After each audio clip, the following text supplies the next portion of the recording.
Hello, everyone. Good afternoon. This is the Alumni Pulse panel. I'm so glad you all are here to come celebrate the careers of these really amazing people. Um, yeah, it's been a great day. We started with movement classes and then just went on from there. Yeah, I'll let everyone introduce themselves. Yeah, just say your name and where you're from and what you're doing now.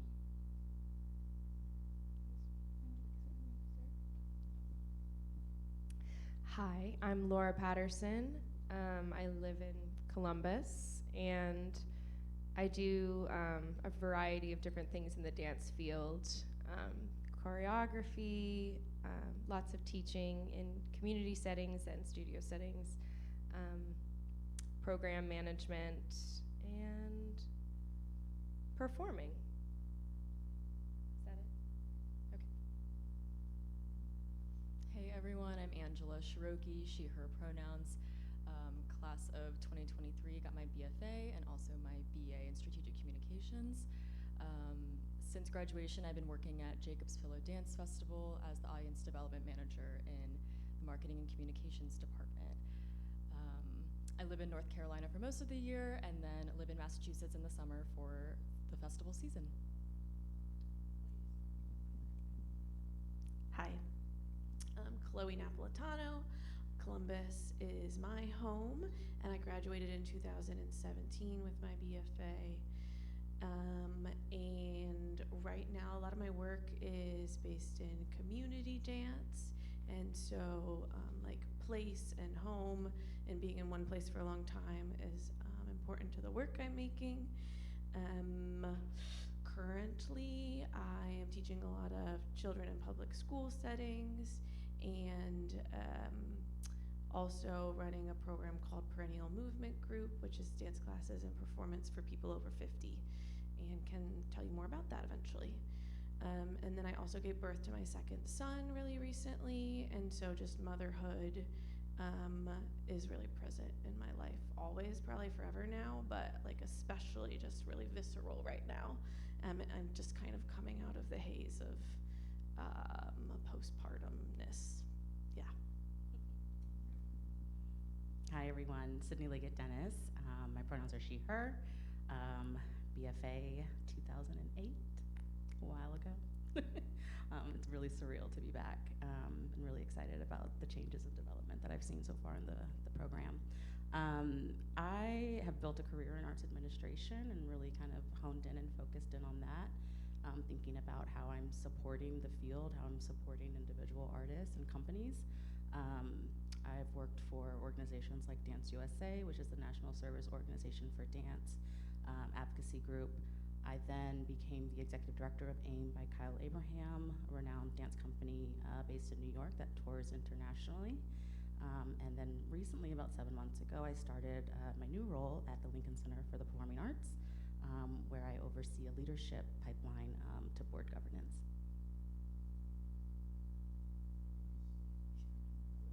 Now it is. Hi, my name is Thomas Scrivens, he, him. I am a graduating class of 2005. Whoa.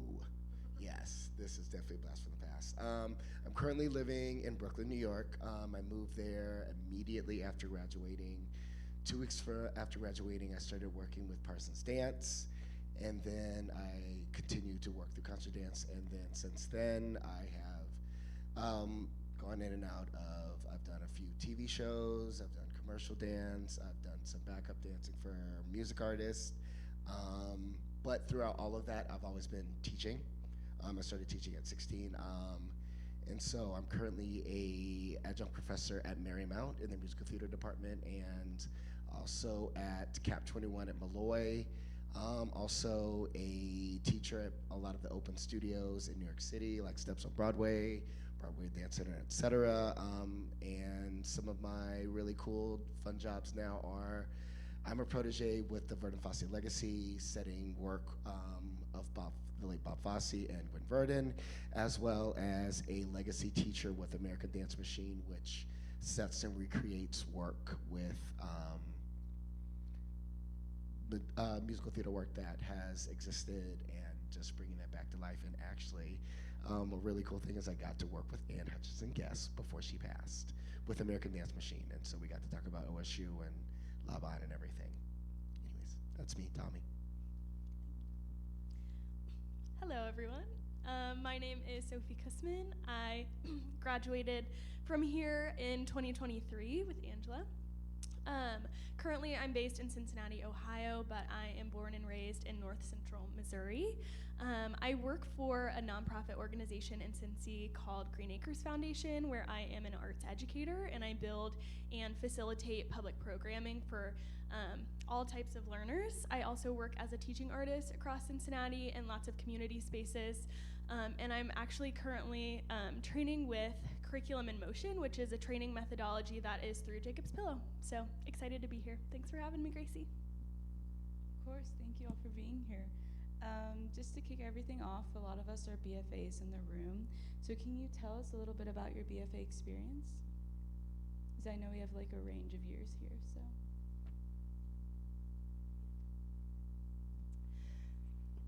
So I was here 2016 through 2020. So I had a really, I had a really amazing experience at OSU in the department here.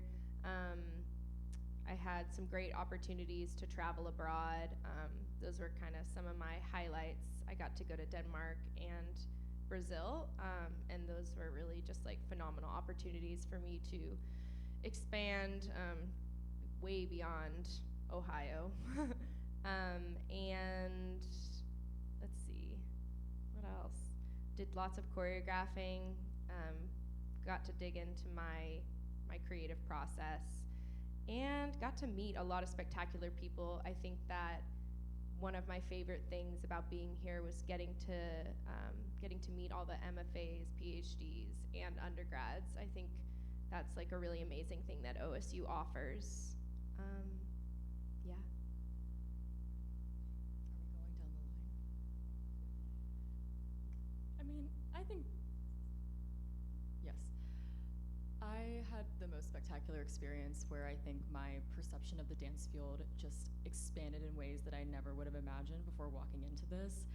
But I don't want to say it was the easiest thing ever. I think I had to wake up every day and remind myself that I was actively making a decision for a reason to pursue this BFA, because I had so many friends and peers that were studying other things, and this was a commitment. I mean, I was doing like 12-hour days every single day, and I wanted to take advantage of every opportunity, but it wasn't easy. But like looking back now, I feel so grateful, and especially I can sense that I had a really special experience here when I'm out in the field talking with other people about their college dance experience.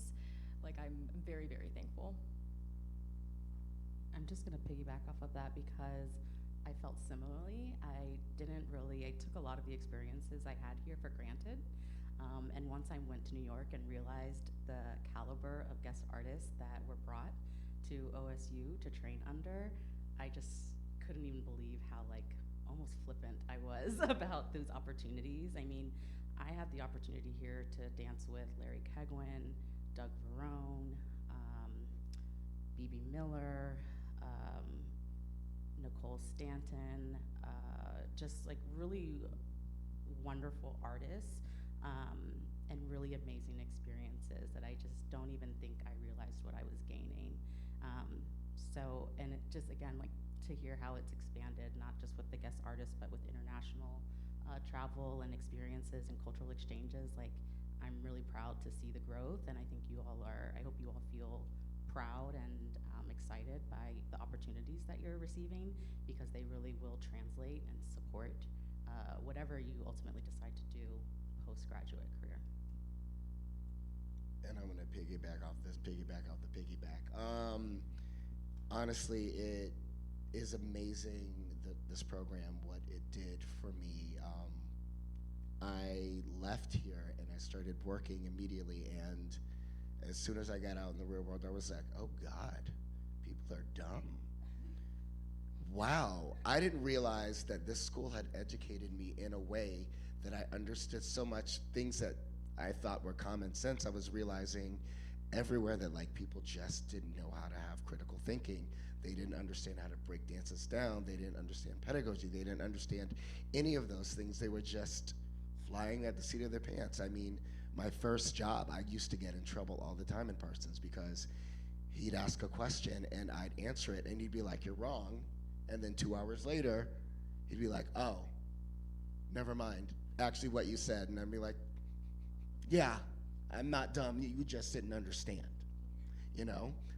So I'm grateful for that, and it's carried me right up into my very last job that I'm doing. I'm choreographing a new show, and I'm literally using the skills that I got in comp of understanding resiliency, strength, and lightness, and connecting it to chakras and how there's a similarity in those things. And with the musical theater characters, putting those qualities behind each person so that they represent all of those things. And I wouldn't be able to do that. And it aligns with, that's exactly how the person that wrote the show did. They didn't come from the school, but the fact that I was able to learn those things and apply it to all those things is really, really amazing. So I'm really grateful for how smart it made me, even though it made me angry sometimes, because like I always say, I always wanted to shut up and dance. But all of that I was given really, really has gotten me to where I am and through so many doors because I just understood so much so easily. I thought maybe I'd speak to just like one experience I had here because it's so many, of course. But in my senior year, I took a class with Sarah Ramey, who's now like my good friend and mentor. But her legacy is that she worked with Liz Lerman and at Dance Exchange for 6 or 7 years, and then she came here for MFA. And my senior year, she taught a community dance class, and that was like the first kind of offering that I had seen during my time at the university. And she taught us in this class like skills for entering a community of people that maybe don't consider themselves to be dancers, or just like kind of outside of an artistic institution, and like what it could be like to make dance with those people, to teach class with people who are quote unquote non-dancers. And then through that, we were actually like doing field experience with her. She had started a program where people over 50 were meeting in a church basement, and we would teach. And then that program like eventually developed into a perennial movement group that I do with her. And so that feels like a really, really transformational experience that I wouldn't have met her otherwise, or even maybe understood that like community dance was a pathway that was available to me at the time. Something I'll share is that it's mostly echoing Angela and saying that like I think I could have pursued a lot of other things that would have been much easier than this pathway, but I'm so grateful that I did choose to come here to Ohio State. One thing that really sticks with me is the idea of experimentation. And as a dancer, growing up in a really rural community, I didn't have access to a lot of experiences that said, hey, you can experiment with dance and be playful and excited. And it was pretty regimented, and so I came here and felt like my whole world was opened up. So the experimental aspect of this degree program is no other, I would say. And again, connecting with other people who have a BFA who graduated around the same time, the experience is so different for them. So really grateful for the experimentation of this department and the openness to be able to play and have fun and explore pathways and research in a way that other people maybe don't. Something else I'll say is this degree helped bring me a lot of transferable skills working with people in spaces that are not dancers. I work with a lot of folks who are either working in agroecology or specifically agriculture or environmental sciences, and their comment to me often is you are really disciplined, or you are thinking through things and come so prepared to things. And those are all skills that I learned, I mean, of course, across my life as a dancer, but especially here, right? Showing up like with everything, 100% of yourself, even if it's not every day, but like coming prepared to things, being disciplined, knowing and having a plan and trying that. And if it doesn't work, coming back and, being solution minded. All of those things came from this degree. So I would say too, the transferable skills that you're gaining that could help you work in another field potentially, if that's what you're interested in doing, like, or working with other people who are in another field. It's like unbeatable. So That's actually a perfect segue to one of my questions. I was going to ask, what transferable skills did the BFA grant you?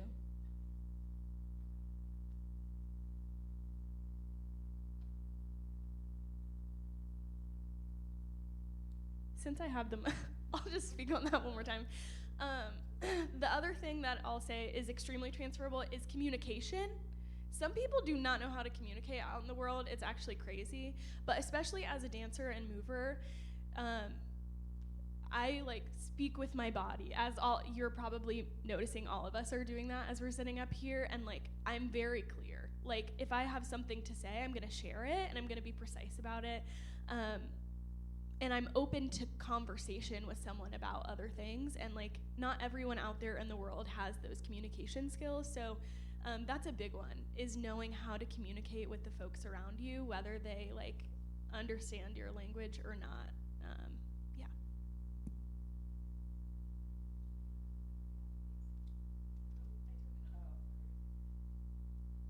Hello. I think there's a resiliency that we learn. I think we have it inherently, obviously physically, but also mentally, just what we go through with auditions and placement and all of that, and we learn to kind of carry through and push forward.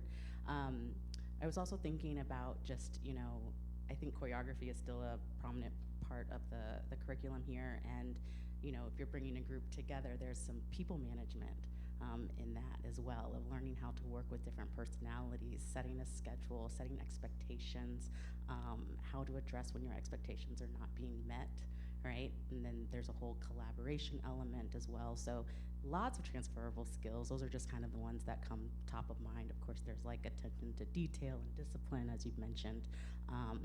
But I think dancers have some of the most transferable skills into other industries that I've seen.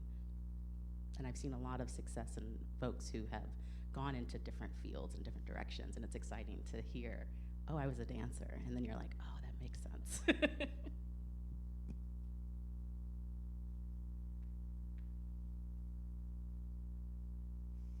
Okay. I will say the thing that came to mind was just like critical thinking. So I feel like in the work I do, like really thinking through the why of things, not just like settling for what is. Most of my work right now is in dance, so it's like just transferring into like different, pockets of the dance work I do and the teaching I do. But yeah, that's what's coming across for me, is this critical thinking piece, where I'm teaching something with a colleague, or we're collaborating on something and we're like digging into like why it is the way that we are doing it, or thinking through our process ease in a deeper way than maybe I would have if I didn't go here and was asked to do those things constantly in class.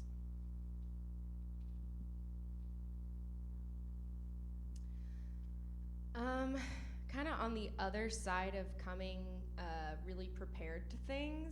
Oftentimes, we had so many things going on, or I did as an undergrad, juggling so many things that sometimes I'd have to show up and figure it out as I went, and that's life. And that also happens in, our professional world. Maybe we say yes to one too many things, and you got to learn how to think on your feet. Also, just like that helps me with being adaptive in like the classroom, teaching all these like different populations. Everyone shows up differently every day. So just like being flexible and adaptable, and being an improvisational person, I think is a skill that I learned here. I wanted to be really thoughtful about this question, and something that has been a topic of conversation between me and my colleagues is the value of human-to-human connection and relationship building, and how rare that is becoming in our digital-first world. And AI is growing, everything is very technology forward, but the skill to just build relationships with people and know how to connect to someone on a human level, like I think that was really fortified in my experience in the BFA program, and I think it's becoming more rare. And as dancers and as artists, like I think that is so essential moving forward in whatever sector you end up in.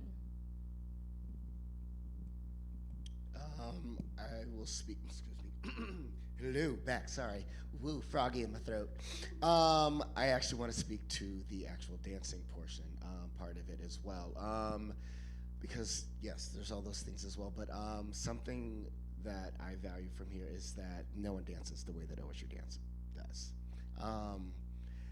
I was able to learn a sense of groundedness here that made me different from everybody else. We're not a conservatory.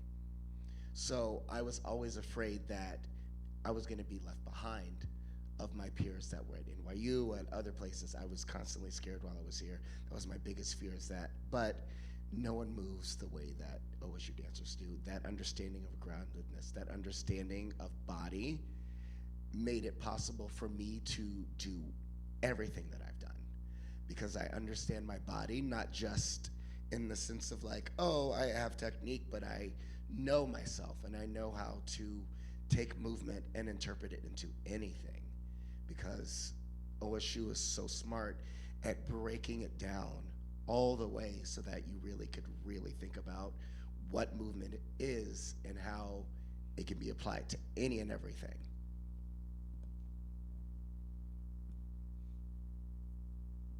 Amazing. And kind of going off that, I know like a lot of us are dancers in the room, and we choose dance each and every day. So like going off of that, like going into the BFA, what was your why in the BFA, and what kind of kept you going throughout the years as you were studying dance?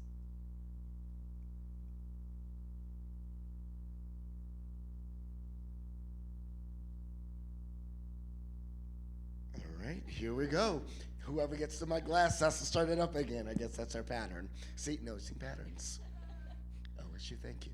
The why. The why is because it is an opportunity to learn and to figure things out in a space where it didn't count, where it was more freeing, and also to learn more about myself. I mean, not only like did I learn a lot here, but I also luckily Ohio State is where it is. I was so glad that I was not at some conservatory where like all I saw were the people that I danced with, I had friends outside of the department, and I was running in and out all over the place, all over campus. And so that just made the experience so much more different and so much more special and so much more well-rounded. And so, yeah, it was everything being here. Like, it's some of the best times, and for that exact reason, I still talk to most of the people that I went to school with, above and below.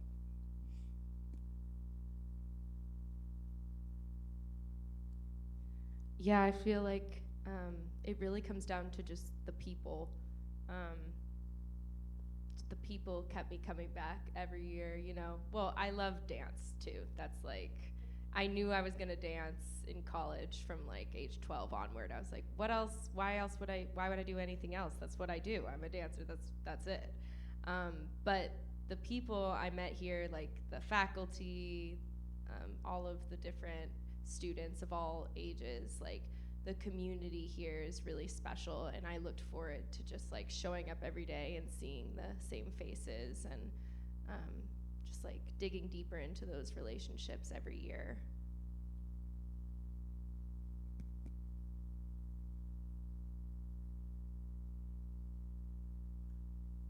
Throw one more in since we're so quiet. Really fun fact is when I got my first job, I was asked for references, and I gave my 2 references, and David he started laughing and goes, I have both of those numbers in my phone already. And I was like, all right, well, there you go. That's pretty awesome. The fact that like Ohio State seems like it's removed from so many things, but it really is so connected to so many different parts, and it hasn't stopped. I'm always running to somebody from OSU, and we're literally everywhere running shit. Just to that point, I don't know if you all experience this, but I feel like OSU dance, when you go out in the world and say you're a graduate of OSU dance, it's almost like you're like from Yale or Harvard. You know, like it's kind of like an automatic, like, oh, okay. You know, like there's a credibility in it that was really exciting to like witness when I would go to like ADF and Bates, and you know, like it's like, oh, OSU, right? So that was really exciting, and I was kind of drawn to that, the gravitas of the program, which was really, I mean, honestly, if you want to be real, like the reason I came here was because of Bebe Miller. Like I wanted to follow her, and I just needed to be in her presence and in her energy and aura.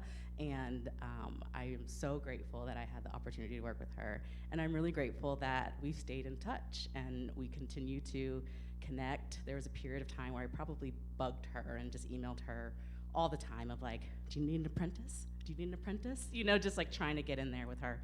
And then I would run into her at different conferences and events, and we stayed connected. And then a really fun, kind of strange full circle moment was when I was with AIM by Kyle Abraham. He came to me, and you know, he would bring in some other choreographers that he would either want to set new work or commission old work from, and he said, I want to reach out to Bebe Miller and have her commission. And I'm like, so I have to reach out to my like mentor, this woman that I've idolized, and now I'm exchanging emails with her, negotiating contracts, right? It was just wild.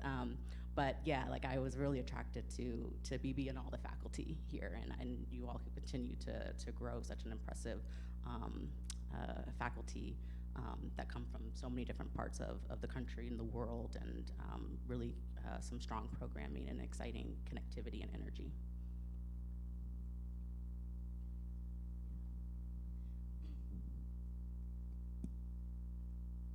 Okay, one thing that really drew me to OSU was the fact that it isn't a conservatory space, that it's like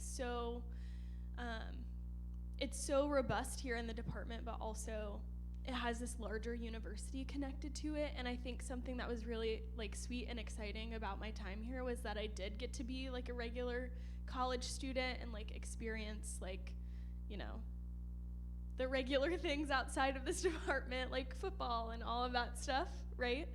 But then I could come here and really hone my craft, which is such an unusual like juxtaposition, you know, to have. It's like this space as OSU, like sports and all of that community and camaraderie, but then this like space where we can be the artists who are like exploring these things. So that's something that really drew me in. Also, I'll say like a why for me was that in my little bubble where I grew up, I had a teacher in high school ask me why. Like he was like, my science teacher was like, you're gonna pursue a career in dance? And he was like, you're not, like, you can't do that. That doesn't make sense. Like, you'll never make any money or do anything. And I was like, watch me do it. And so, like, I know that's maybe a little negative to think about, but that has really pushed me, like, to actually pursue the things that I'm interested in pursuing, because I can do whatever I want if I put my mind to it, and the support of this type of department has helped give me the tools and the skills to go home and say, hey, Mr. Dobbins, guess what I do in my job every single day, where I develop programming using dance for a nonprofit, and I'm making money. So that's kind of my why. And I know that's crazy, but it feels good to say that. So.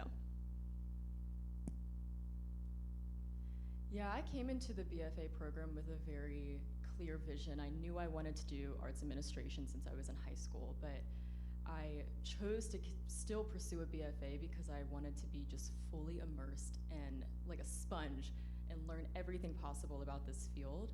And I think, you know, every day when I woke up, it really was that opportunity to be a critical thinker in the field of dance and be exposed to so many avenues and opportunities in the field, and that's what kept me motivated, even though I wasn't ever planning on being a dancer and a choreographer full-time professionally. But that exposure and that opportunity to push myself to another level in this field was what really drove me to continue showing up every single day. And I really, really valued the rigor of the physical practice too, and I see that showing up every day, even in my admin work. That sense of rigor is still there, and the critical thinking is still there, and it's been just really impactful just in my everyday work. And then my next question is, how did you prepare for your post-grad arts career while in college? Like, what steps did you take? What kind of mindset did you have to like develop?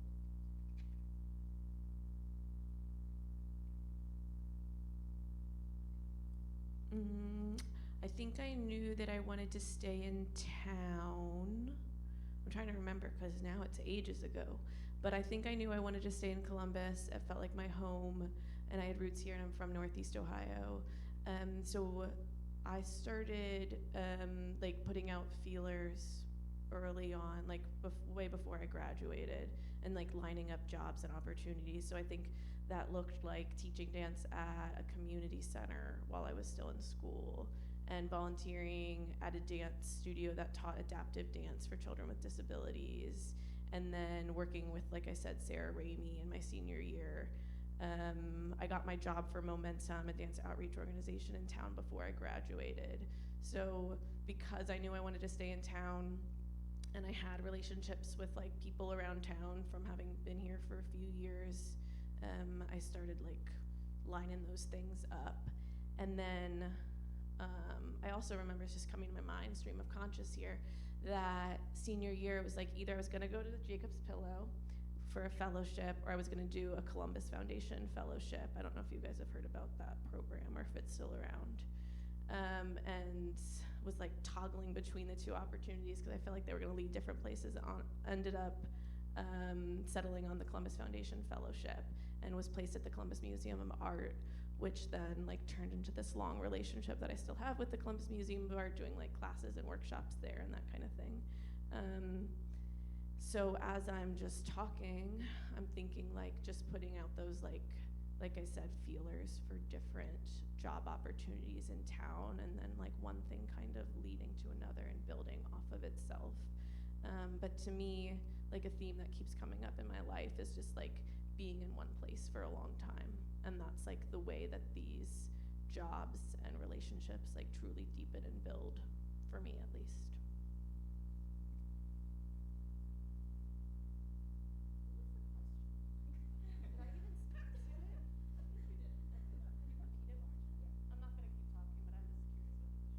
How did you prepare for your post-grad arts degree? Yeah. Yes.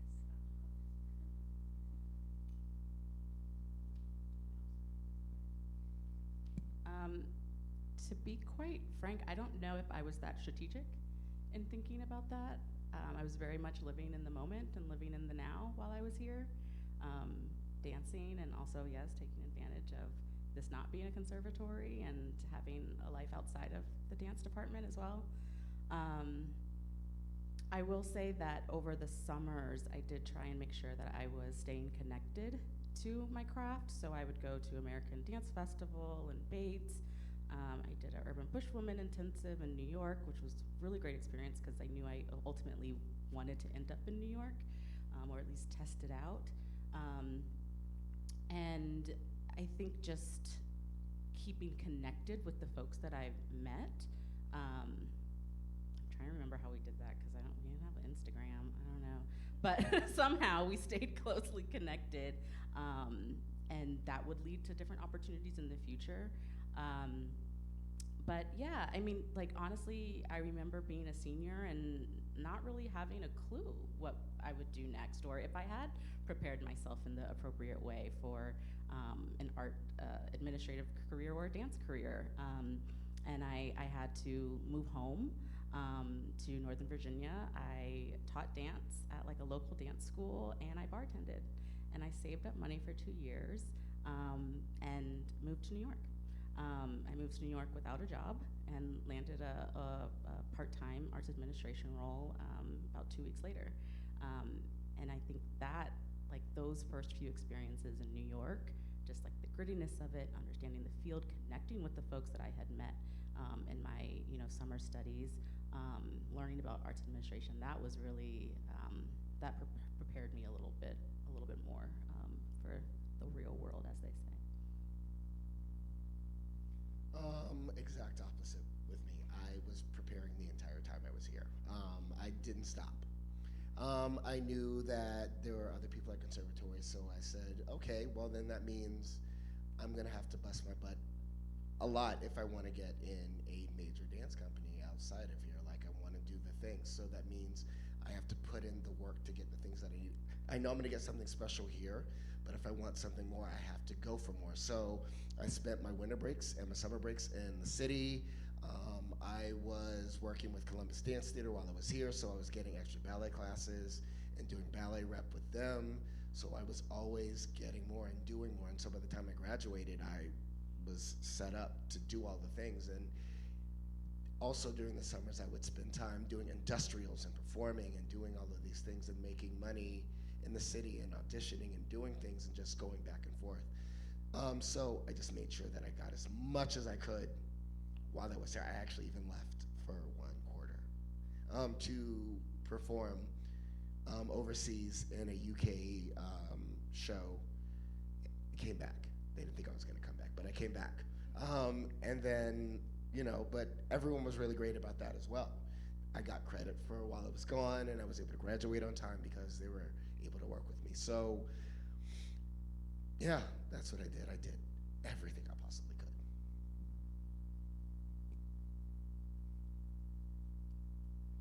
Make it sound like I wasn't doing nothing. I didn't say that. Wait a minute. No, I'm just teasing. Well, no, this is my sister. I'm playing.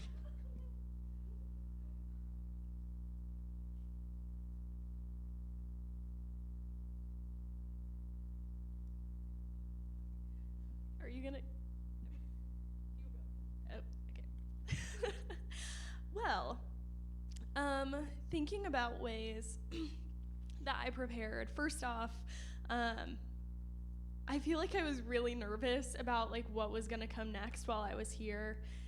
Like at the end, there's just like a lot kind of going on in the department. I feel like when we were graduating, some like tangible things that maybe you can take away from this are I connected with folks who I was working with. Like I was doing an internship at the WEX, and so I had my director or my manager in learning and public practice like kind of help me through a resume. So maybe that's something like to think about moving forward, which I know Sydney's gonna be talking about resumes, so that could be like super helpful today. But like to help me with like, what do I even put on a resume if I'm interested in working within the arts, but maybe like it's not my performance resume. It looks a little different. It's a professional sort of thing. So ask for help, because when I finally did that, it actually made a little more sense for me. So I was reaching out and asking for help regarding like my professional kind of what I need to have together to even know what I'm sending out to people. Yeah, also putting myself in those spaces. I did the internship at the WEX. I worked at Bates the summer after I graduated as an intern there too, in the youth arts program. So it helped me like continue my training, and I was working with students, which is kind of the pathway I wanted to pursue anyway. So like putting yourself in the spaces where you can like, it might not be a full-time job, but it might help you get a few connections and network a little bit, and put on your resume so that it helps you in the future. I'm also, like Sydney, after I did Bates, I moved home, which was such a privilege to be able to do that just anyway. But I lived at home for 8 months before I ended up landing the job that I work at now. And I gave myself some time and space. I bartended and I worked in retail, and I did that and saved up money, and I sent my resume out. It was out there. I'm pretty sure I applied to 100 jobs. I had a spreadsheet. It was cuckoo. It was hard, but I gave myself the space to do it. I made my money on the side doing these other things that were fun, and I had a little bit of a break from the rigor of this, because it is a lot, and by the end I needed a little bit of a rest. My body was so overwhelmed by what I'd just done, and you're running, and then all of a sudden you stop, and then things start to come up, and you're like, oh, maybe I didn't take care of this while I was at school, or maybe this is something that I hadn't had space to think about, right? So I think a big thing is to give yourself a little space, if it is possible for you to do so, to think about what your next direction is instead, if this is right for you, this whole taking space thing.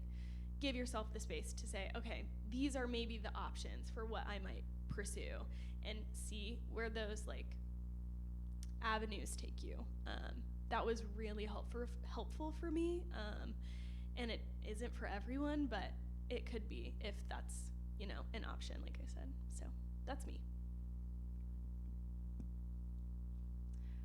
I don't think I necessarily curated my BFA experience so that I would be best prepared for an arts administration career. Honestly, I just took advantage of everything possible within the BFA program, and I knew down the road I wanted to do arts admin, so I sought out internships during the summertime, outside of the department, but it kind of comes back to those transferable skills. One thing I wanted to mention though, my senior thesis project was a historical archival research project, and I used my grant money to go to Jacob's Pillow to do research in the Pillow archives. And then 8 months later, I applied for my job, and I wrote in my cover letter, you might remember me, I met these people at the Pillow just, earlier this year. And I don't know if it's true, but I think that's probably a reason why I got this job. And I think if I were to give all of you advice, more than anything, I don't think you need to put yourself in a box and curate your 4-year experience to one thing. I think you should focus on casting a wide net and building your network. I think your network is what is most valuable and what comes next in your life. Yes, I agree. Yeah, that's exactly what I was gonna say. Just I kept leaning into what I was interested in, and even though I didn't think anything had anything to do with any of the other parts, I met so many people, and I just continued to lean into curiosity, and yeah, I do that in my professional life still. I just follow my curiosity and continue to meet more people, and then that leads you to something new. Yeah, just really hopping lily pads.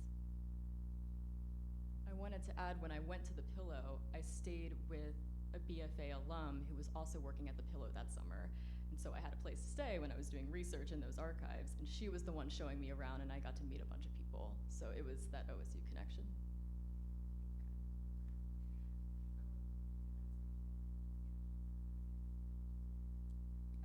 Laura has to leave, unfortunately, but can we give her a round of applause for her help being with us today?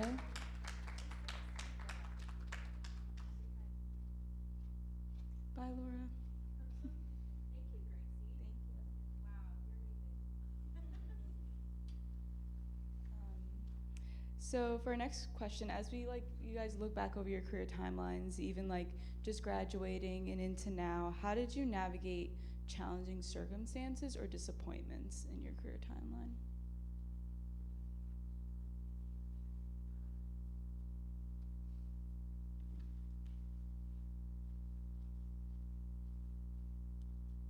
I'm still in my first job that I got after graduation, but whenever I'm feeling frustrated with my job, for example, I just tell myself your first job does not have to be your dream job. This does not have to be the one thing I do for the rest of my life. So I think that is something I would encourage other people to think about too.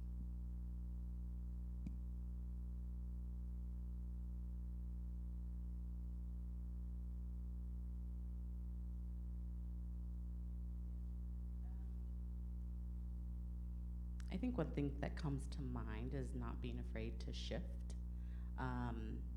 I have had maybe like 2 or 3 what I call leaps of faith in my career, where I have started in a role and recognized that it's time to move on,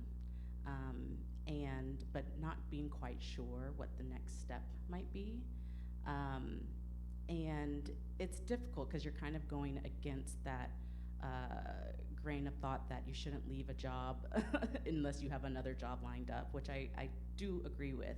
But I think there's also some moments, especially as dancers, where we start to feel in our body that something, a shift is needed. There's change that needs to happen. There's some evolution, and your body can't wait. And so I've experienced moments where I've had to trust on my skill sets, my transferable skills, the connections and networks that I've made, and take a pause. So I've done that twice. I guess 3 times if you count going back home right after college. But after I was at the Mark Morris Dance Group, I took a pause. I was that overachiever that gave like a 6-month resignation. I don't always recommend that, but here we are. And just took a pause. I started working in, I took a temp job because I just needed the cash. I was living in New York, and then that led to being hired in corporate America. And I spent a year in corporate America. After that, I went to Dance USA, went back into nonprofit, went back to home, I say, to the dance industry.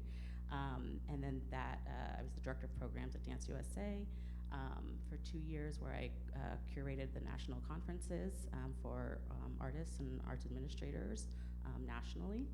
And that gave me the opportunity. Someone recommended me, again, networking, for the executive director position at AIM by Kyle Abraham.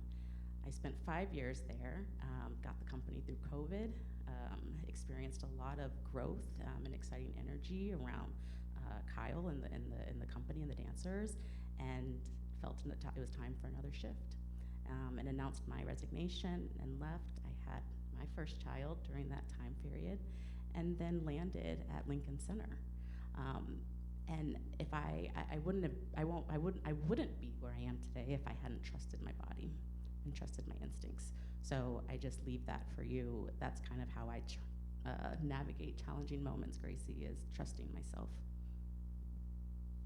Sorry, I know my voice is crazy until it gets warmed up again. For me, it's always been about the gut, and one of the hardest things for us to do, because we're so used to bearing and grinning everything and just dealing with it.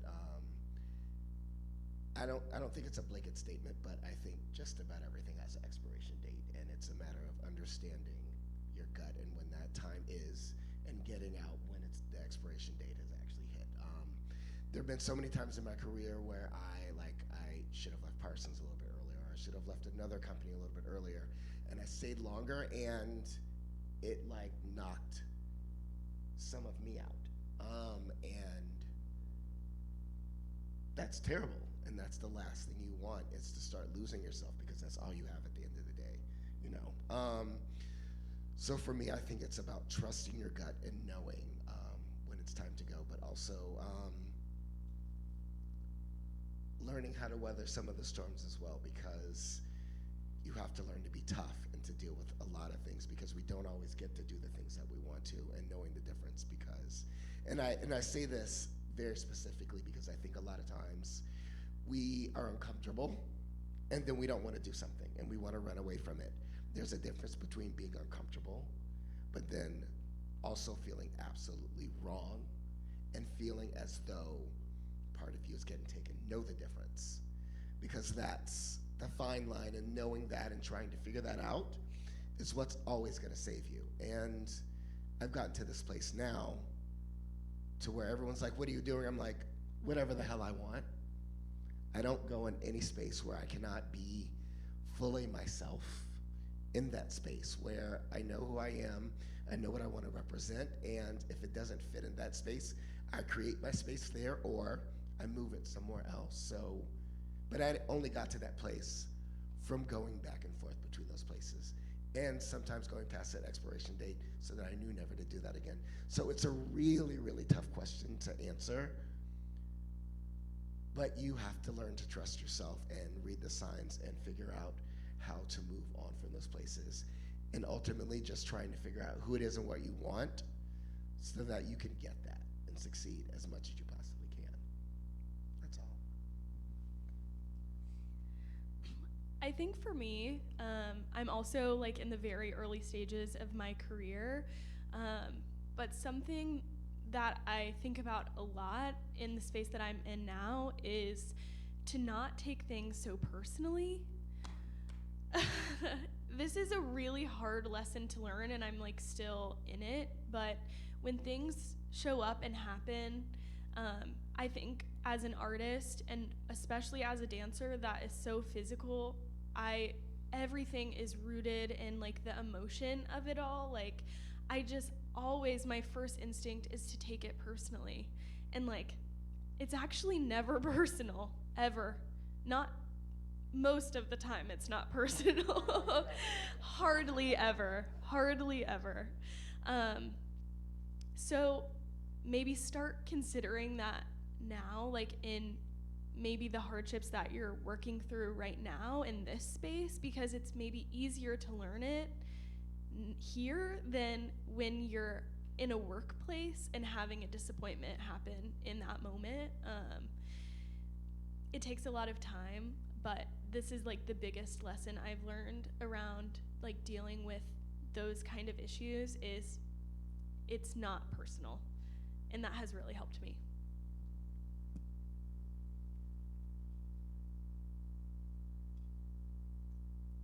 I feel like the most present challenge that I've been thinking of is just how hard it sometimes has been for me to use my body to make money, and my brain, of course, but often my body. And I remember when I graduated, I was in such a place of like horrible pain, like just really lots of chronic pain in my body from my 4 years of training here.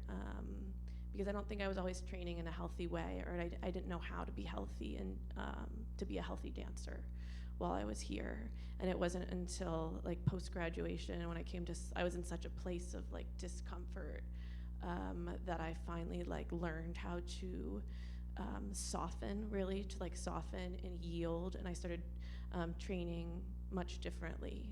And my muscle tone's a lot different than it used to be, and I'm a lot softer. And I'm okay with that.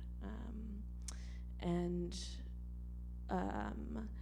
I also started working with these people over 50 who maybe were doing seated dance, and that's like what felt good on their bodies. And so now, like, I'm fast forwarding, I got pregnant, I like have this massive belly, my body hurts, all that. Like, pregnancy for me was really uncomfortable.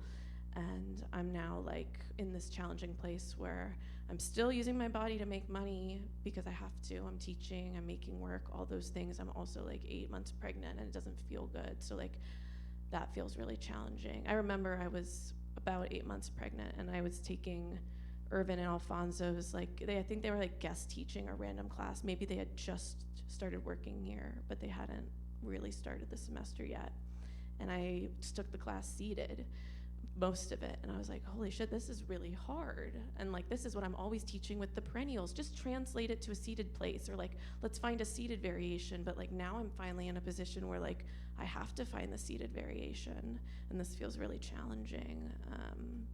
And I don't think I knew at the time, and I'm still learning that like, oh, this work I do with older adults, where we're learning as a group to meet ourselves where we're at. And like, okay, well, what can I do today? Well, now I'm finally like in a place with I'm young, and also I have an aging, like we all have aging bodies, like how am I gonna meet myself where I'm at today in the studio? And now 6 months postpartum, I was in Laura's class this morning, I'm like, oh, my pelvic bone hurts. I've never had a pelvic bone that hurt in an X on the floor. Like, what am I gonna do here?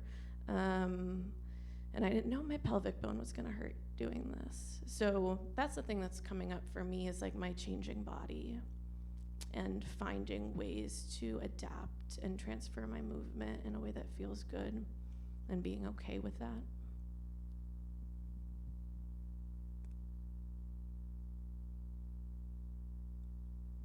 And then kind of going off of what a lot of you have already said, how do you see, like, what do you think sustainability looks like in your career, and how do you nurture it?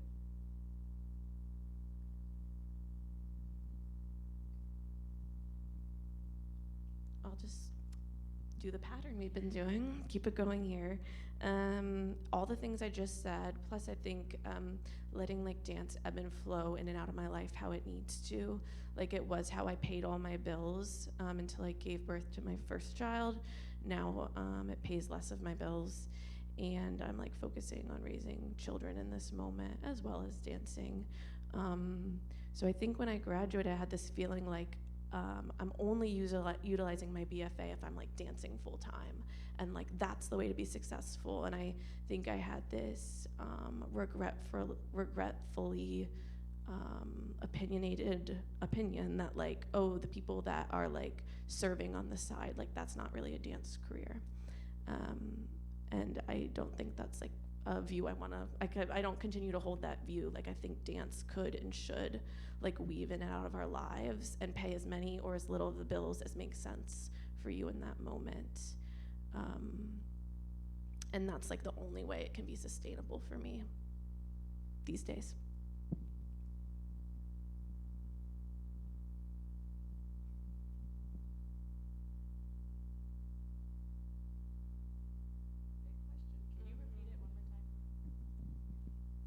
So how do you see sustainability in your career? Like, how do you define it for yourself, and how do you nurture that?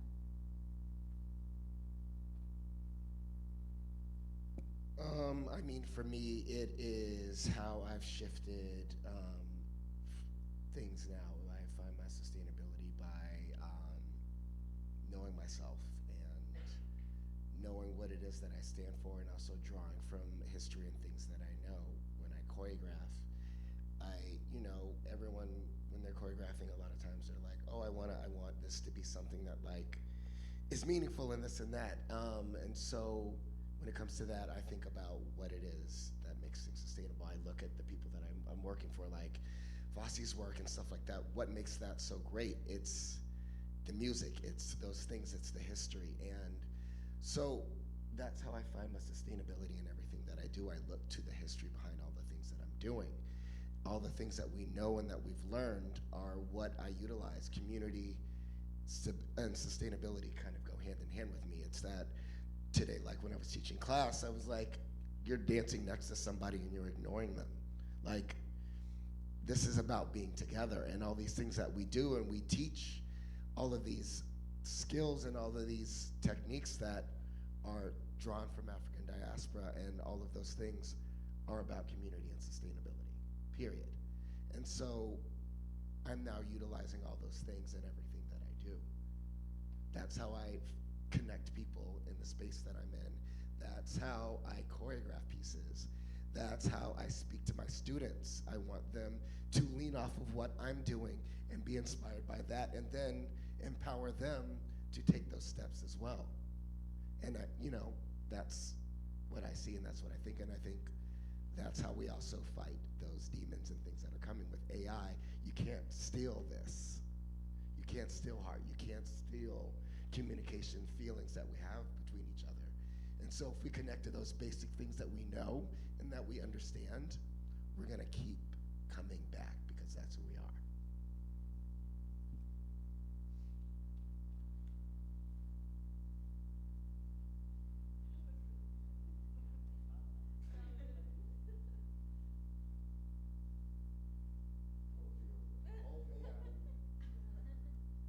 I keep laughing about the old man thing, but like, I've done it the hard way in this business. I've had this career of, I haven't stopped working since I left OSU. I literally got my job 2 weeks after. And my goal is to do what I want to do and to do what I love to do. And I realized that like, that shifts, that changes. And more, when people were pulling and taking those things out of it, I stopped liking the things that I was doing. And so now I know better than to let anyone steal anything from me, because at the end of the day, they're stealing from me, and I'm left with nothing, because all at the end of the day is you have is yourself. So I always come back and bring it back to what it is that I love and what I do, and I don't let anybody steal my joy. You know, as long as you're happy, as long as you can find something that keeps you moving, that's how you do it. Otherwise, it's not worth it. We don't do things well that we don't love to do. That's all I mean. You know, and it's taken me a long time to get to that place, because we're not taught that. That's not what we're taught. That's not what we see in media. That's not what you see anywhere, you know? But ultimately, that's all we're all chasing, and everyone's afraid to say that's what I want, and that's what I want to do. So I stopped making excuses about it, and I'm just finding that joy from now on, you know? I'm always the one that's lasting the most at the end of the day of every job I'm doing. And I'm always the oldest one there too, because I love it.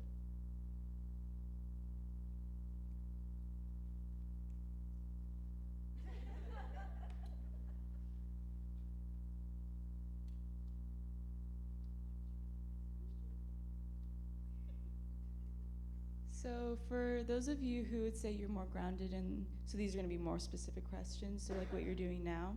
But for those of you who see yourself more in like performance and choreography, what advice do you have for those out in the audience right now who want to go more that route?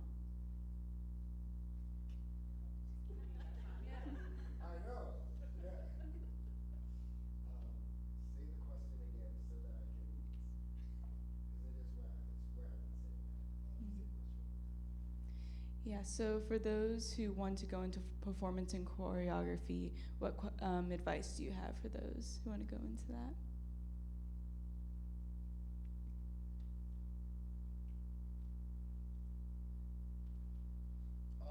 Thoughtfulness and discipline,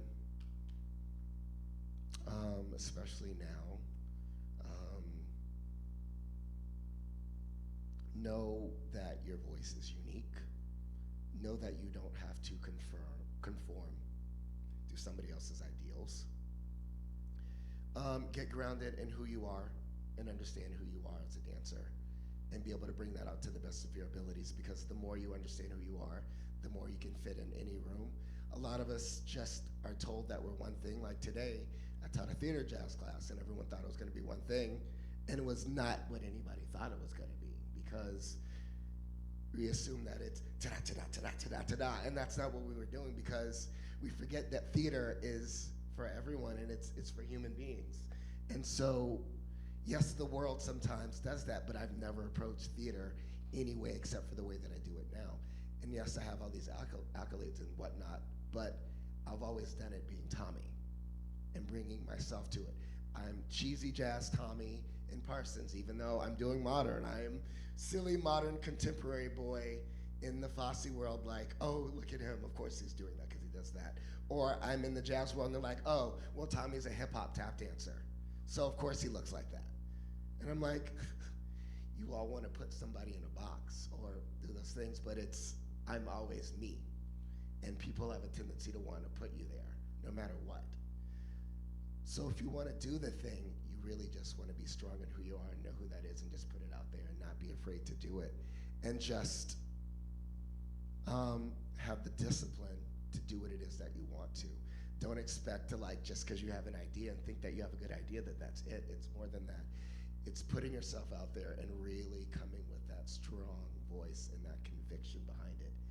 And yes, we want a little bit of cockiness, but you also want to leave that ego behind as well, because it doesn't serve you any purpose, because ego doesn't speak to other people.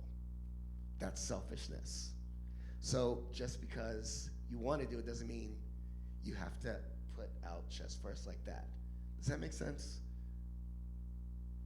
I don't know, that's just my advice. It's a tricky thing, and no one can tell you how to be a performer and to sustain a career in that way. Like, it's very different, and it's not easy to do, but you can if you're willing to have the discipline. And that's one thing, that's why I said I was doing everything while I was here, which is why I can do it. I've done everything, is because I refused to sit still. I refused to not get the things that I wanted. And so those things came to me. You have to put yourself out there, and at the end of the day, be honest with yourself. Are you really doing the most that you can to get what it is that you want, or are you falling short because it feels a little bit too hard?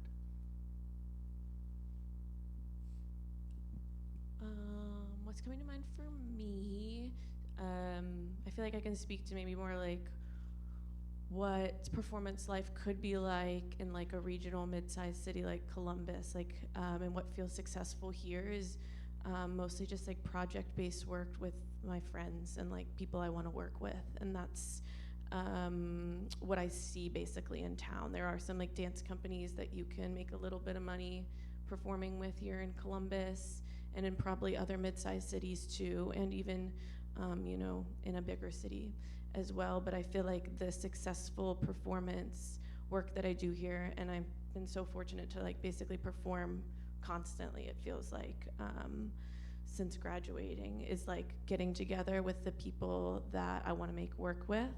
We make something that we love, and then we got to decide like how it's going to be performed and where it's going to be performed, whether that's like a festival route, which always has like temporal limitations, which is annoying, so you're like only making something that's 8 or 10 minutes, or you got to like self-produce your own show essentially, because what I find, and mostly finding, is like the work I want to see isn't out there in Columbus. Like I'm gonna have to make that work because I'm not seeing like an opportunity to work for anyone here that I'm like excited about.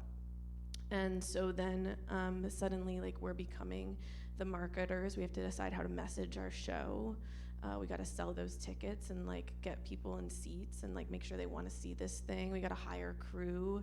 We got to find a theater. We got to fundraise somehow. Is that a grant or like crowdfunding, or like we front the money and then there's ticket sales that maybe we'll get reimbursed. So to me, like that performance piece, at least here, feels like really project based, and like we have to do it ourselves, like pull up our bootstraps and like figure it out. And that's something I don't know if I was necessarily like prepared for, that like I was gonna have to do, me and my friends, we were gonna have to just like do all the work basically to make the dance happen that we want to happen in our town.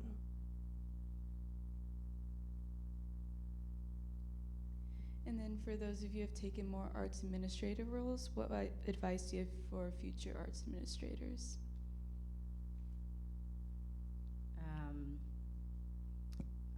Well, I think a lot of like what both of you said applies also to arts administrators, of staying grounded, knowing who you are, networking, showing up in the space. But on a more practical note, I would say get some fundraising experience, whether that's through an internship or a job or webinars, workshops. That is one of the most transferable skill sets that you will need in this industry, to find the resources, the money, the dollars to make your art happen. You just talked about it. And if you aspire to ascend to a managerial or executive administrative role, they will want to see that you have that skill set. They will also want to see eventually the dollars, the amount that you are able to raise and bring in. And that is something I did not have. And I regret it. And I wish someone had told me, you need fundraising experience if you're going to continue in your trajectory. I was very much in company management and education and programming, which I loved. But then when I transitioned to an executive director role, I had no fundraising experience. And it almost cost me the job, but I was able to articulate why I should be hired and why I should be brought in, and that I am a natural relationship maker and connector, and that I can do this. And now at Lincoln Center, I'm in a fundraising role. So, but I wish someone had told me that even if even just taking a class, or some workshop, reading some books, that if you're interested in arts administration, you have to have that as a backbone, at least be able to kind of like pull from your Rolodex, have it in your toolkit. The other thing I'd say is just to be really curious about all the many different facets of our field and our industry. I think a lot of times when we think about arts administration, we think about marketing or community development or even, you know, eventually becoming an executive director. But there's so many different aspects of the field that I feel are getting a little forgotten and left behind. And I would encourage you, if you have interest in writing, you know, maybe you want to be a dance critic, or if you really want to be in production, really hone in on what that looks like. Do you want to be a stage manager? Do you want to be a lighting designer? I mean, that field in particular is really under-resourced right now. When I was touring with AIM, we had some, it was close to the pandemic, so that has a factor, but we had performances canceled because the venue did not have enough production staff, and so we could not perform. If you want to be like a music rights licensor, okay? So do you all talk about music rights at all? Yeah, it's tough, right? Especially if you're using popular music that's not in the domain. You know, finding folks who understand the importance of what this music means to the artist and assisting with music rights is a really viable career that isn't talked about often. And so I would say get curious, really hone into what your interests are and see if there's other paths. Booking agents, oh my gosh, there's not enough booking agents right now that are selling the work to the venues and getting the companies booked to perform. There's like 10 that are like really prominent and well known, and you think about what the pipeline is and who's coming in after these agents. So I would just say, like, you know, there's more opportunity out there in the field to contribute without necessarily being on the stage. And I'll stop there.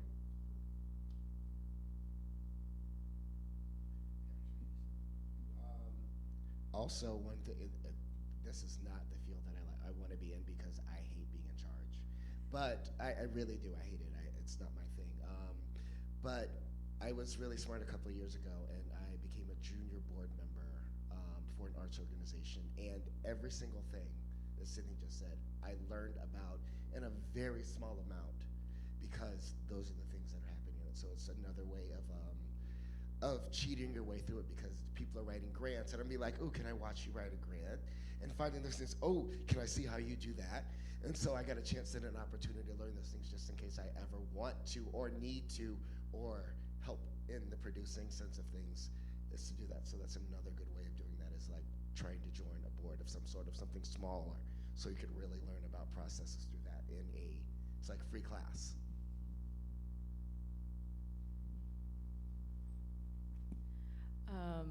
I have so much advice, but I'm trying to distill it.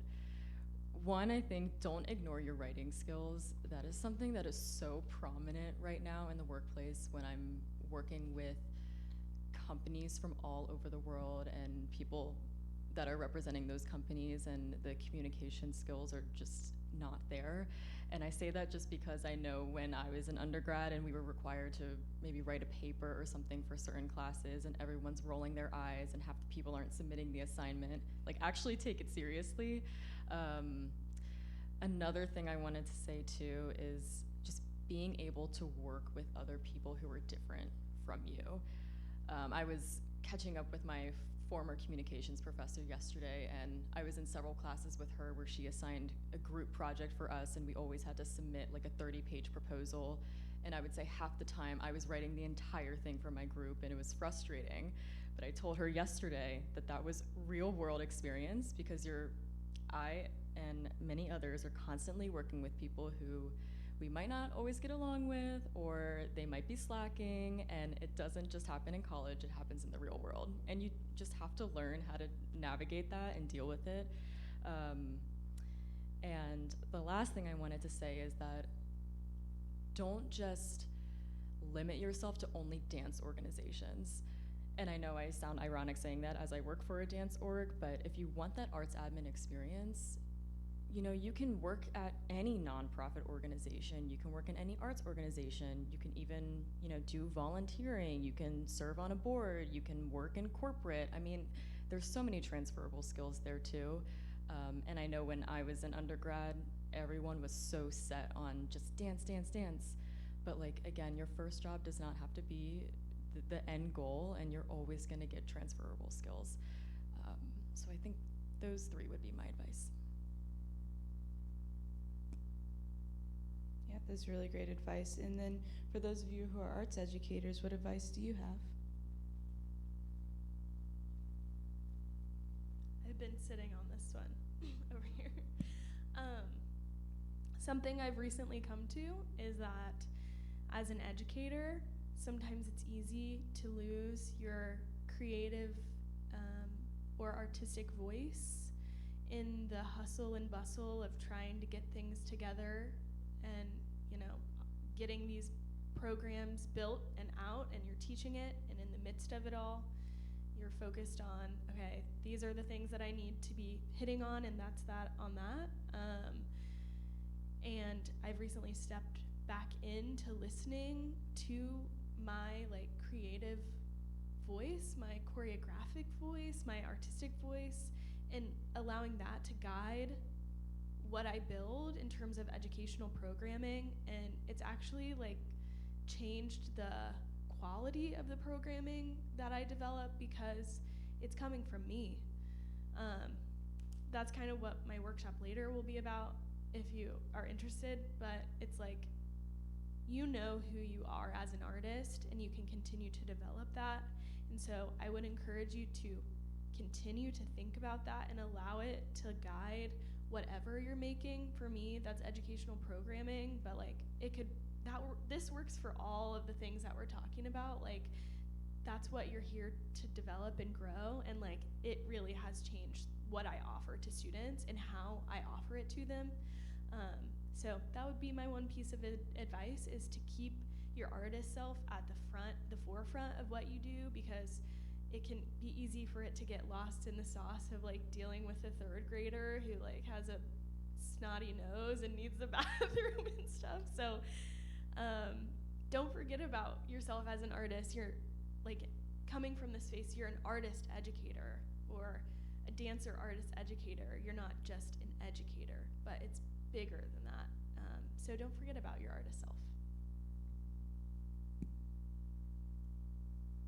And then something I just want to highlight based on what Sophie said is, and what I think is amazing about dancers and about the people up here, is that dancers are very diverse and versatile people, and they don't just dance, they do the arts admin, they do educate, they do so many things out in the community that isn't always just one thing. And I think as we develop as dancers and as we continue to grow as people, it's important to know that it's okay to be that versatile person. It's okay to have those versatile skills. It's important. And then the last question I have before we open up to questions from everyone is, what is something that you're working on right now that you're excited about? Or something you will be working on? Since I have the mic, I'll go ahead and do this too.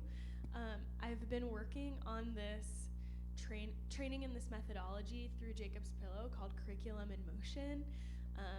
And if you're interested in this teaching artist space, getting out into community spaces and using like your interest in like teaching or educating and your interest in like your creative process, it's been so exciting. I started it in September with like a weekend long trip there, and then I've been doing like training modules as well as mentorship with the folks who are the faculty for the training methodology. And then it will culminate in July when I go back to the Pillow to see Angela, and to also present on the work that I've been doing in community spaces. And if you're interested, like I said, in utilizing your creative process to help facilitate like community voice for folks outside of the arts, it has been really eye-opening, and it is just really helping me to like hone my craft and tap back into my creative work and process, while also working in community spaces and like getting to know people who are in my community, because I moved to Cincy like not really knowing tons of people, so it's really been helpful. So if you're interested in that, look it up, but I've been loving that work, and I'm really excited to continue finishing out the project and then sharing that at the end of the summer at the Pillow.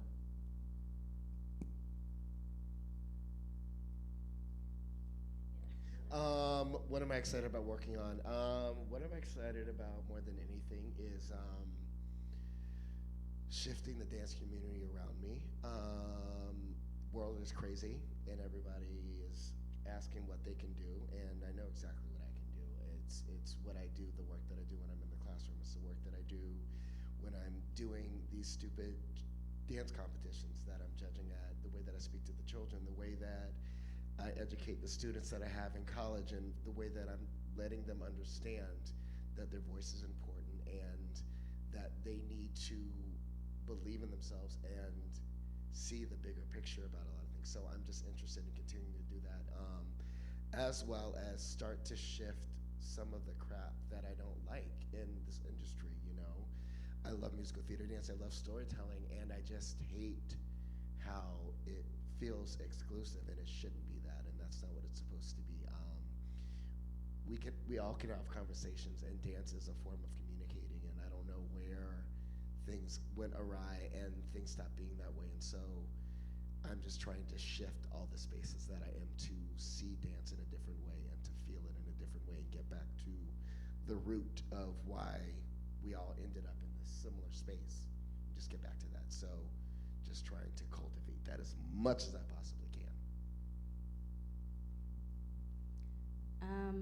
We were kind of talking about this collectively in our little huddle room, but something that I'm working on that's exciting and challenging is kind of untethering my identity to my work, and kind of returning back to self, and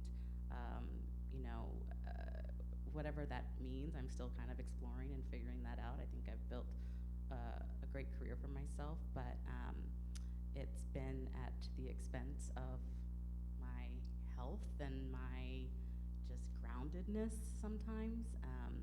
The arts administrative world is beautiful, and I do recommend it, but I also think you have to protect yourself, because you're dealing with a lot of expectations, a lot of vision, and oftentimes with limited resources, right? And so it can take a little bit of a toll. So I'm trying to like return to self and identify like some new hobbies and things that bring me joy. And I also have a little baby at home, so that's really exciting right now. He's 21 months old, so so just giving in and leaning into him, and making sure I have the capacity and headspace to do so and to be present. I'm looking forward to starting a new creative process with some members of Perennial Movement Group. It's like maybe 14 or 15 people in their 70s and 80s. Some of them have had a long movement history and performance career, and then some of them maybe have just begun performing recently. So we're going to start a new creative process together and make something that will be for performance. And if any of you are curious, like what that looks like what is it like to make dance with people that are 60 years older than you, feel free to come to rehearsal. So you can reach out to me if you ever want to come. And we'll probably perform it in the fall at some point.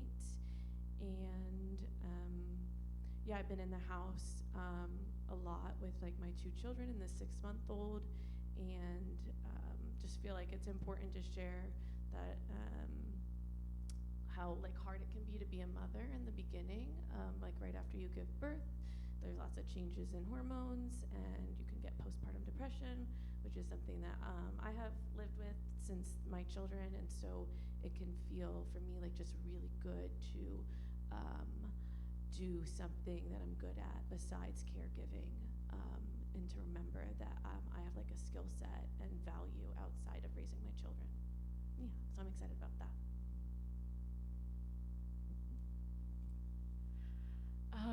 So I would say with my work right now at Jacob's Pillow, the Pillow is going through this really huge transformative moment, especially with our digital archives, and we just completed, this has been ongoing for about 5 years now, and I've only been there for 3 years, and I've been part of this long campaign and been able to work with people all over the world, and we just finished phase 1, and we're about to finish phase 2, and it's we're centralizing all of our archival resources to make them accessible to the entire world, and we're putting them in one home. And that's been really exciting for me because I'm using my marketing experience, but also my team is always very impressed by how much I know about the archives, which is a completely different language. And it's literally only because of my experience at Ohio State when I did this archival research project. But I'm excited just for that to almost be done with. It's been a really long project. And I would say the other thing is that I recently started this consulting gig at a arts consultancy firm, and it's like the most menial tasks ever. I'm doing finance, account coding, I'm doing HR work, but I'm really excited about it because I sought out exposure to other areas of arts administration, and I'm working with a company that I really admire. And so even though it's not the most exciting of tasks, I feel very proud of myself for I utilized my network to find this opportunity, and I feel like I'm just continuing to build my portfolio in the arts administrative field. So. Amazing. Can we give a round of applause for these people, please? Thank you. So does anyone have any questions in the audience? If you do, please use the microphone. That way, Gracie's recording is kept your voice. In your response for advice, Tommy, you mentioned for like performers and choreographers going out into the field to like have your own voice and know yourself, to like bring that everywhere you go. When you were here, how did you develop like your dancing voice, and how did you like know? What did you do to develop that? Or anyone else as well?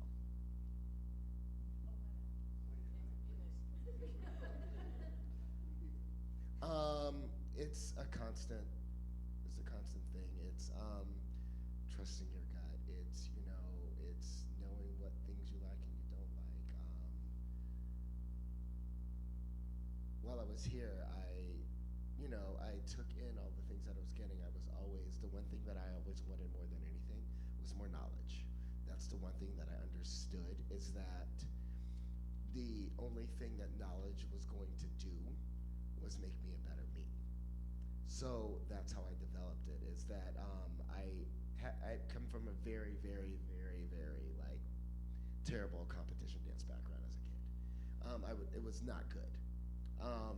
And the one thing that got me better at dance was going to dance conventions and learning from these people and then taking it back. So I learned at a very young age that if I were to take information and things that I saw, just like Gregory Hines was doing, challenge, steal the step, find the thing, see what other people are doing and utilize and find that. And I just kept searching for more information so that I could know more about myself.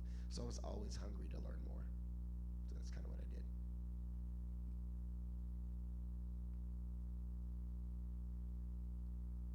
Do you have any more questions? I forget your name, but I think you're like speaking like about kind of like teaching children with disabilities, I think, and I'm just like kind of curious to hear more about that. My name's Chloe. Hey. Yes, the one thing I had mentioned was at a studio called Straub, but now this is 10 years ago. So they had an adaptive dance class for children with disabilities. Looking back, I don't know if that was really the best, like why weren't those children just in their regular classes, and why weren't those regular classes available to all children? So that's the question I'm asking myself now. As a 20-year-old, I think I was just there to volunteer and see what they were offering, and a physical therapist led the class, and it was like ballet-based. These days, the work I do with children with disabilities is through Arts Possible Ohio. It is a Ohio Columbus organization that is all about accessibility and arts. And they have a program called it's AIA, but I forget what it stands for. But essentially, they take teaching artists like me and other people in different art forms, and they place them in public schools. And there has to be a certain ratio of children in the room that have IEPs. And so most recently, I've been working at Olentangy Orange High School, and it is a class of students with disabilities that are not integrated into the rest of the school in that particular class. It's just a cohort of those kids. And I'm essentially doing like creative movement with them, and I have like free reign to do whatever I want. And it's a year-long, well, it depends on the school, but in this case, like year-long residency, so I'm with them every week for the whole year. And I can tell you more about it, especially if you're going to remain in town, because you know, they hire teaching artists every year.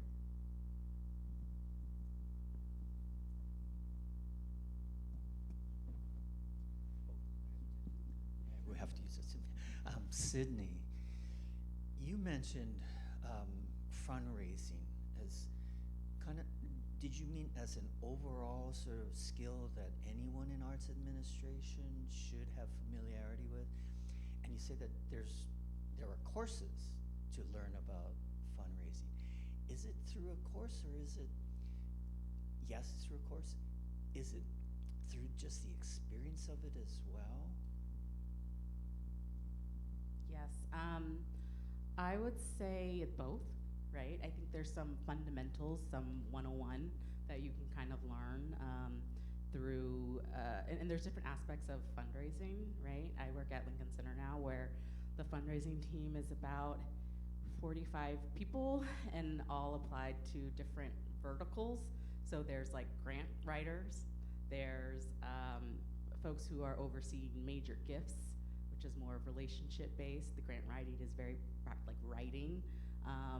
There's corporate sponsorships, so that's developing partnerships with you know, big corporations like MetLife and Nike and, you know, what have you. There's mine, which is a board pipeline program.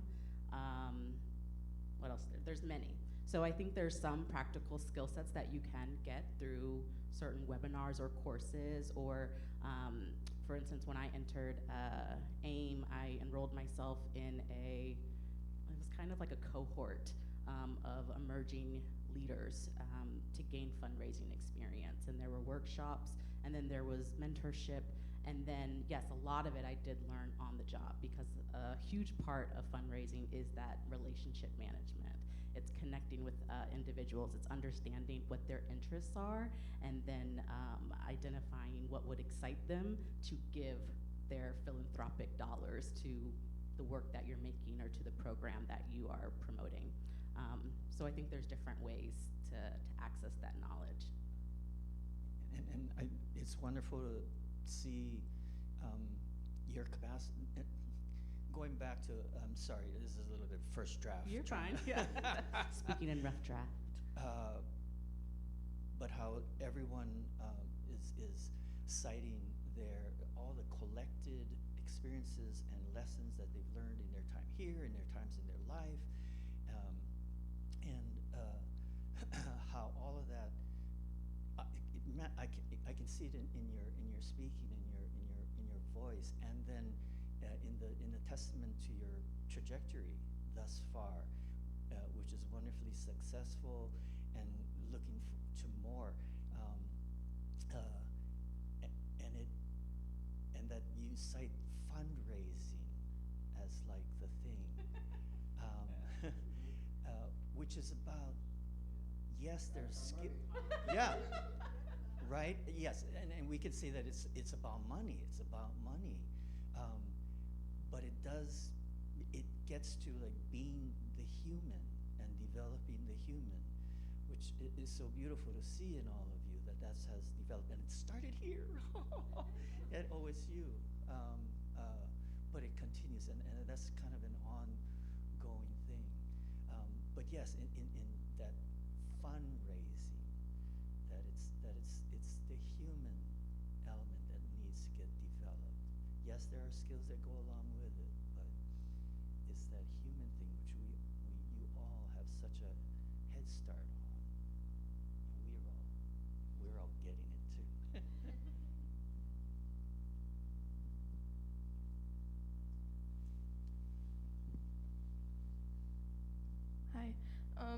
I wanted to, this is not a fully formed thought yet, but something you brought up, Tommy, just talking about ego. I think right now in my final year, I'm trying to develop my mindset and language around like knowing the skills I have and knowing what I bring to the table and like having the confidence in myself to believe that like when I step into audition or into a space that like I am the person for that job. And like right now I think I'm trying to build my confidence, but also this, like you said, like knowing where you came from, knowing your history. I guess my question is like, when in your career did that kind of click for you? And in what areas has that been difficult, or people that you've worked with, how you've seen it show up in other ways? Oh, wow. Honestly, it clicked when I was little. I love it. I can't speak for other people, and a lot of times when I speak about dance, and it's something that's gotten me in my entire life, even while I was here. You know, this is gonna come out wrong, and then I'm gonna round it out really fast. Like when I was here freshman year, got in ballet 1, and then immediately the next semester quarter I got put in ballet 4, and I got moved into there, and the upperclassmen were like. And then, like, at the end of the week, they were like, oh, you love this.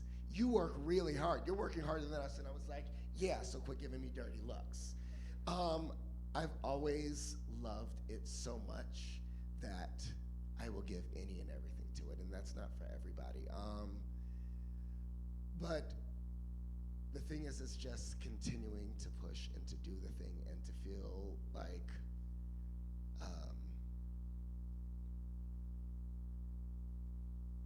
you know, I can't tell you exactly how to do it or how to find it, because it comes and goes. I mean, when we asked how to sustain it, that's why I had such a long pause, because there's a good, I never stopped working, but I also didn't say that I had 8 years of being absolutely miserable and absolutely lost, but still dancing and doing fantastic work, still changing people's lives, still doing those things, but I was absolutely miserable because people kept stealing chunks away from me. So that's where it goes back to the thing I was saying, is trusting your gut and knowing that. And when I say the thing about ego, it's sometimes I would just like, you know, I would let the thing of like trying to prove something back then so that I could continue to succeed. And really the reason why I was successful is because of the love that I had for it. And that's what everybody was looking for. And even when I was getting in trouble, promised last story, I hate talking about myself, I really fucking do, because it just feels terrible, but these things are important to hear and to know and for people to understand. I was getting in so much trouble in Parsons, so much trouble. I was getting yelled at every 5 seconds. I was getting 10 notes per piece when other people were barely getting 1, because I was so joyous in my dancing that they wanted to own me and to suppress that and tell me or have ownership of what it was that I was, even though I brought it already, because like I said, I knew I was smarter than he was. I was being able to problem solve things that it would take him hours to do in 5 minutes. And so they wanted to knock me down a peg. And so I got to the place where I was just getting beat up and stuff, but like I continued to always, when it came to performing, do it. And so the thing that always got me is that we'd go and bow at the end of the shows, and then I was newer in the company, and so someone would go out, then the next person would go out, and then my turn to come out, and everyone would start screaming out of nowhere, and I was in 2 pieces, and then the next person would come out, and it would die down. And then somebody that was working the lighting was like, you realize everyone loves you. You realize that you bring so much joy when you're on stage. And David came up to me and said, I'm really lucky to have him. But he never said that to me. And he never made me feel that way. And so continue to remember your joy and continue to find it and do the things that you love and let your ego stay out of it. Because if I had just continued to find joy and said, fuck him, I might not have let him get to me. But because I was afraid and I felt like I had to prove myself, and I came chest up against him and challenged him in that way, it just kept chipping away at me. So just continue to find your joy and do that thing and trust in the love that you have for it, and you'll be fine. And yeah, like I knew what I could do. I knew what was happening in the room around me, but that doesn't matter what is happening in the room because everybody has an opinion of what they want. But I knew what I could bring, and I knew who I was. And if they wanted that, they were going to get that 110%. Make sense?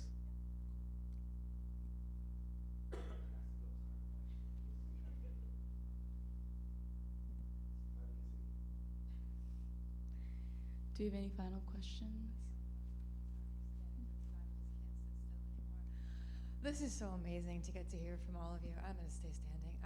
Graci, thank you for putting this together. It's such good work, and these are such incredible people to bring together. Really, all of you bring so much to this, and I'm really glad it's recorded because I know people are going to want to watch this, and you have such great things to say. I'd love to ask you to dream forward a little bit in this crazy world we're in, where like AI and so much technology and so much, I don't know, so many things going on geopolitically. Where do you see the role of dance and embodiment able to move the needle on the question? Does that help? Does that make sense? Or is that, not does it help, but does that make sense? Yeah, where do you see, and what you do with it? Each one of you has such a unique lens, and you're so positive and resilient and can do and all of that. Where do you see something that you could, or that the dance field can do to impact the continuing dehumanization that we're under?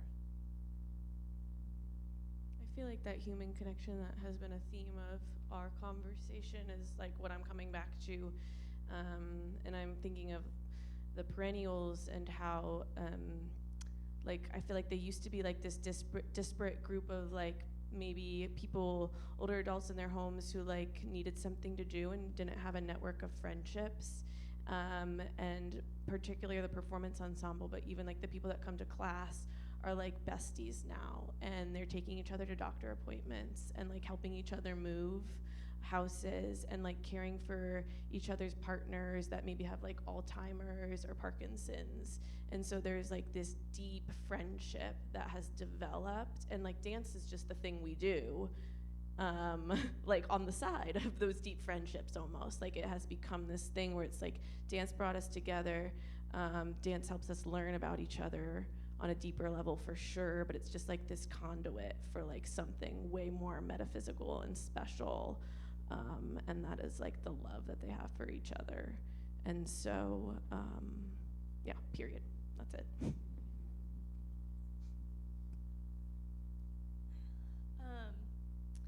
I think that continuing, you spoke a little bit about this, but especially with like young people, continuing to create spaces where dance isn't something that is like formalized or this competition, but where dance can bring joy and create community and give especially students like this place that they can come to for safety and for power and for courage and confidence. I think that is something that is going to move the needle on the question that you're asking, because giving kids specifically like the tools, that's a lot of the work that I'm doing. I see students come and they are coming for a field trip, a 3-hour field trip where we're teaching them about the arts or maybe another topic in some capacity. But yesterday I taught 3rd graders about avenues in the arts, and I gave them the space to experience improvisation for the first time probably ever, and then they made a dance together, and I actually showed Angela the video of them that I was able to sneak. The amount of joy and playfulness and like connection between each other that they were able to experience in my 30 minutes that I had with them was insane. So like just creating the space, whether it's with students or with other people in the world, creating the space to like use the body to experience joy and like community and courage, that's what's gonna help us in this really difficult moment. And we're the ones who have to do it because that's all that we can do. At least that's what I feel. Like, this is what my offering is to the world, so, yeah. I'm just gonna say, like, you know, I don't have to teach, but I have to teach. I have to teach. There's not enough people that want to educate, that actually want to better the students. A lot of people that are out there now teaching are feeding an ego. And I always say, like, the kids ask me to dance with you. I was like, hell no. This isn't about me in this moment. It's about you. Why would I get up and dance in your space? I was dancing with you all class. You don't need me on video with you. It's about you and bringing yourself out there. That's what it is. You know, I'm not ashamed of that. Like, my resume is my resume. When I'm with you, I'm on your time. I'm not on mine. And we have to remember that so that we can continue to grow and so that people feel like they can empower. And then, you know, it's contagious. It's contagious because then you want to make other people feel that way. And that's how we combat it. It's just continuing to give that love, that glow. Because there's nothing better than that, you know? It's why you came inside and you're like, never mind, let me buckle up. Let me sit and watch. You know, right, classmate?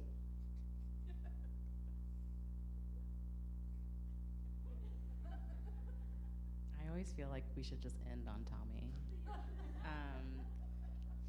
I honestly don't have too much to add. I'm struggling with this question because I feel like in thinking about like the future of dance, we're already doing it and we've been doing it and we're doing a damn good job of it. And there's so much vision and innovation that continues to happen. And with AI, you're already seeing, you know, adaptation and like, gosh, 20 years ago, OSU was already working with technology in a really unique way that you haven't seen out in the field. So I think we'll just continue to adapt and innovate. And I think it's really about like audience development. That's the key there, like, cause like we know, and it's just making sure that the masses understand the power and the impact of dance and how integral it is into our daily lives. And people don't even seem to realize that, you know, like think back to the pandemic when there was nothing, but there was dance.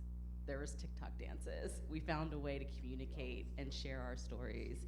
Yeah, and so I don't know, I feel like there's still, but you know, I think like the average person isn't really even clocking it, right? That dance is what sustained them through the hard times. And so I think there's a lot of work on our end to develop those audiences and educate those audiences about the power of movement, period. Okay. I was gonna speak to my role doing audience development at the Pillow, and there's a lot of noise going on right now in the field, but across all sectors. I said that AI is this looming cloud. I feel like that is taking control of every decision that I'm making right now. But in my work doing audience development over the past year, I've done a lot of research and surveying, and also participated in a survey with an outside firm with dance presenting organizations, and we were asking audiences about their tastes and their preferences. And overwhelmingly, people's response about what type of programming they're interested in all had to do with live performance or that in-person component. We asked them about all these other sort of digital first programming, and what cut through the noise was that in-person ephemeral experience. And I say that because that is what I think is irreplaceable. And as technology continues to grow, and we're gonna continue to implement it, of course, in all of our art, the one thing that we can never escape is that in-person experience. And that is still what people are seeking, I think, right now more than ever, because it's that face-to-face connection. That dance, more than anything else, is sort of filling that void right now that I think a lot of people are experiencing because of like this overabundance of technology. So the data is telling us that too. I don't know if we have time for a follow-up, but it was about audience development. So tagging about fundraising, follow the money, make sure there's money to do it, but then also how do you build an audience? right? That's a big question. If you're a dance company doing it solo, or for Lincoln Center, or your own vibe, your own brand, like, well, I mean, there's probably not a lot of time to talk about it, but just a couple of elements of what that means, audience development. Yeah, it's huge, and you probably can speak to it quite clearly. But I mean, one thing just in my time at Lincoln Center that's happening is addressing a lot of the barriers and harm that has been caused in terms of there's like a wall that blocks off Lincoln Center from the projects. And then also just, like the ticket pricing, barriers of entry into the space. And so what we're doing a lot and fundraising for is to break down that wall. It's like a $300 million project to break down that wall and create a whole new outdoor amphitheater that's open to the public. So there's that, and Lincoln Center has also transitioned to choose what you pay programming. So there's like a suggested fee of $35, but if you can only pay $5, you only pay $5. And so that in itself is community building, audience development, articulating and showing people and showing the community that you are welcome here, and come explore not just dance, but the performing arts and the impact that it can make in your lives. And so we're seeing a lot of exciting data, a lot of changing of like who is entering the space, and who is feeling excited and invited to be at Lincoln Center. There's been a lot of like even just social media ads of like, you don't have to come to the Met Opera in a gown. Look at this person, she's wearing her jeans. Like, it is for you, it is for everyone. And so that's really exciting to see, especially at an institution as large as Lincoln Center. Also with that as well, like, I think a lot of people are tired of it, of the way that things are done. And I can speak in the musical theater community for one of the projects that I'm doing, which I was saying earlier that I was on my phone every 5 seconds, is because we were talking about social media and we're trying to change the way that we are doing it. We're not doing it in the way of trying to get the likes in that way. We're doing it that feels a little bit more human, in that it feels like you're getting something from it. And then instead of having a big producer coming in to do the new show that we're doing, we're producing it ourselves, but also on top of that, we're adding whatever theater that we're going to be in. We're having like a row that is about donating money to certain organizations, or having that row for that. We're just finding new ways, and that's what's starting to happen in the community because we're all getting tired of it. And so we're all trying to develop new ways of doing that and shifting what that is and thinking about it a bit more. I think that's where we're at, because we're tired of it. It doesn't make any sense to keep doing the things that we're doing, and you have to be patient with it, but we want it to shift, so we're coming up with new ways to make it happen.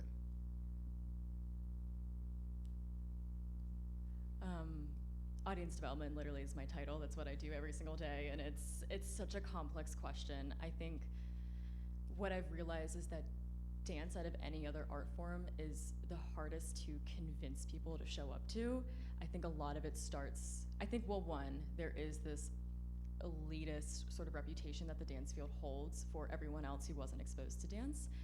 I also think a lot of people, when they're younger, just weren't exposed to dance the way that they might have been to other art forms. Like, you go on field trips to museums or to see the symphony, but how many people are in elementary school going to see, I don't know, Camille Brown or something as a performance? Not many people. But the work that a lot of you are doing right now with younger children, I think, is that first step in exposure in order to build long-term audiences.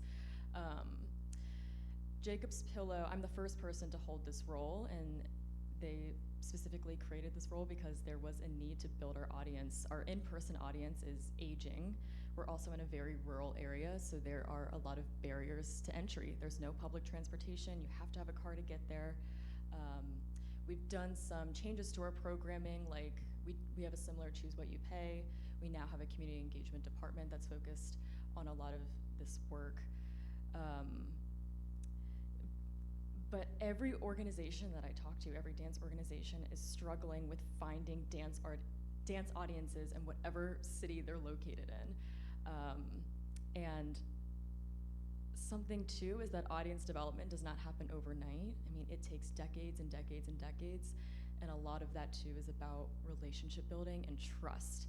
Because as soon as you make a mistake with an audience member or a certain organization, it is gonna be tough to repair that relationship, and it's gonna take more and more decades in order to regain that trust and to have them come back to your organization. And I will say, like, that is something that the Pillow has experienced. My work, though, is focused on both our in-person audience for audience development as well as our digital audiences.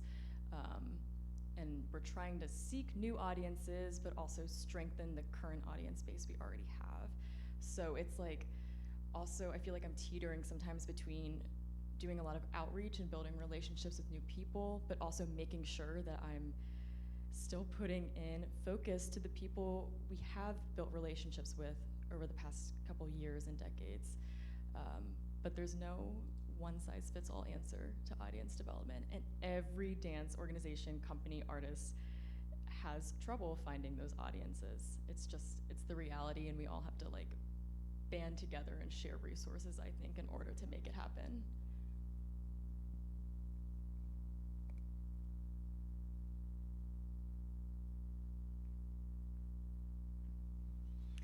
Yeah, thank you everyone for being here today. Thank you, Angela, Chloe, Sydnie, Tommy, and Sophie. Thank you all for being here and giving us your time and giving us your knowledge and your talent. We really appreciate it. Can we give them a round of applause? And I want to thank all you guys for coming here as well and for listening and giving your input. Just for a little plug later, at 5:30 there will be 4 workshops going on, so if you don't have anything else planned this evening, please come. There's going to be a marketing and content creating one by Angela, and then there's Chloe's doing one, education one with bringing art into informal spaces, and then Sophie's going to do one also in the education, and then Sydnie's going to do one based on like landing the job when it comes to resumes, so please come. Yeah. Yes, it's on the program. We have flyers on either side, so if you want to scan the QR code, the program will tell you exactly where it is. Thank you.